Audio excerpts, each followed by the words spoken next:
จังใดน้อผู้สาวมอขอเจ้าเฮียนได้อยู่บ่ยามเซ็งก็เซ็งได้อยู่บ่เป็นจังใดน้อ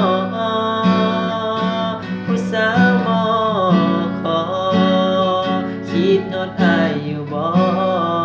มื้อหากน้องเฮามาพบกัน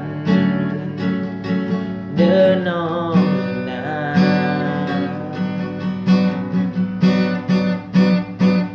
เป็นจังใดน้อ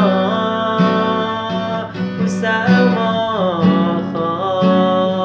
เจ้าเฮียนได้อยู่บ่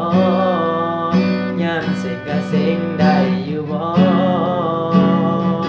เป็นจังใดน้อผู้สาวมอขอ